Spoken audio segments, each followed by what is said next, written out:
GST in relation to the service sector was completely adopted in today's meeting.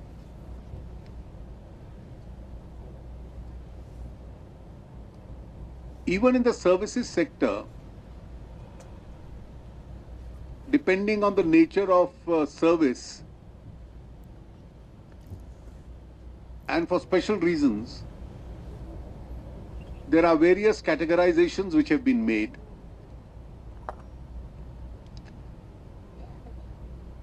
There were a set of services which were exempted at present. Most of them have been grandfathered and those exemptions will continue.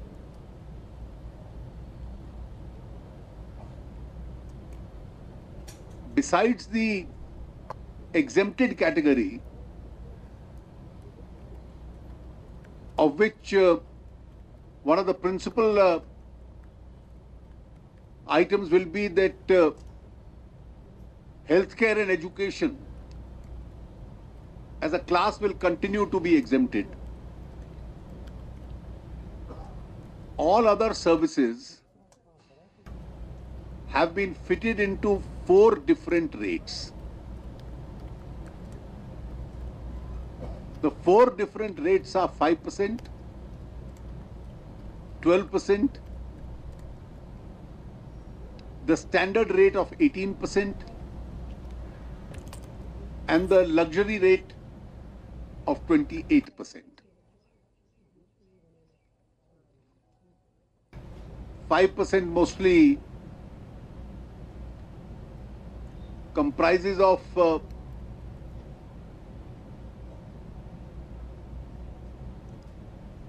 transport services. There are some transport services like services in the railways in the lowest categories which are exempted. Goods transport, road transport, air transport, and air-conditioned railway transport, these have been kept in 5% category, a lower category, because their main input is petroleum products. And since petroleum is outside the GST, those paying service tax will not be able to take the benefit of input credit, so they have been given the lowest rate. The other services have been split up into 12% and 18%. And of course, there are a few services which will fall into the 28% category. There are just a few subjects of common interest which I may point out. Restaurants, those with a turnover of 50 lakhs or below, can go in for a composition at 5%.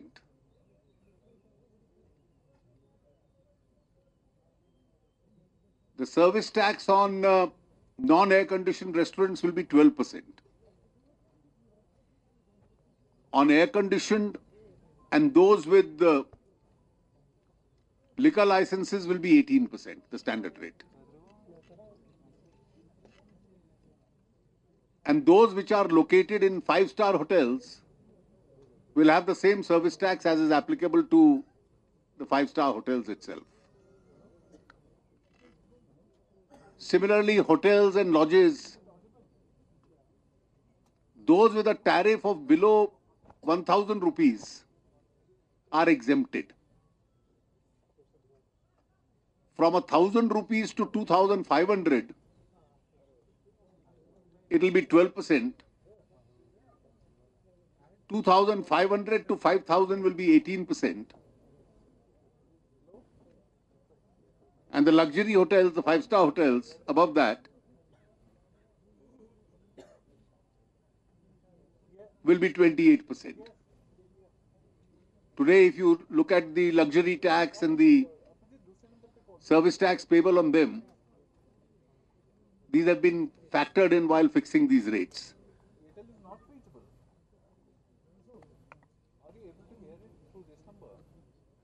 Works contracts currently were, the central tax was 6%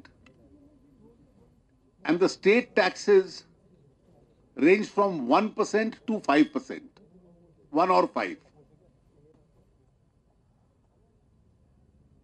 But no input credit was available. And most of the inputs, cement, steel, are taxed at 28% category. So they would pay taxes on the, embedded taxes on the inputs and then pay this 6 plus 1 or 6 plus 5%.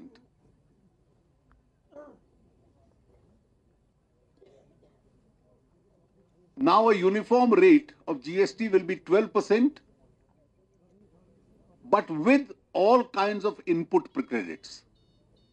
So what is paid into the inputs, particularly cement, steel and other inputs, the entire credit will be available. So effectively, though the rate is 12%, the level of taxation with the input credit will even come down below the present level itself. The list of all the services will be put up on the website. They'll be available to you. And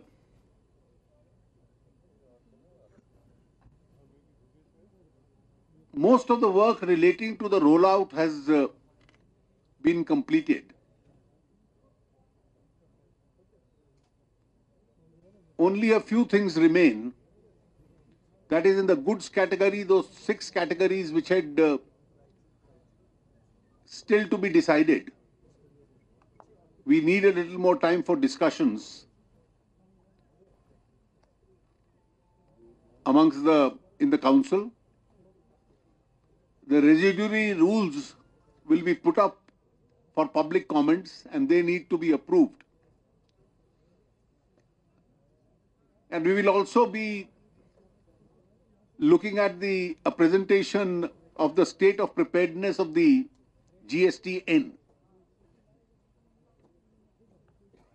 So we have fixed the 15th meeting at New Delhi on 3rd of June. And hopefully these decisions will be able to take on the 3rd June meeting itself. That's all I had to say. If there are any clarifications and any specifics, Dr. Adia may also. They'll all come in the standard rate. The residuary rate is the standard rate.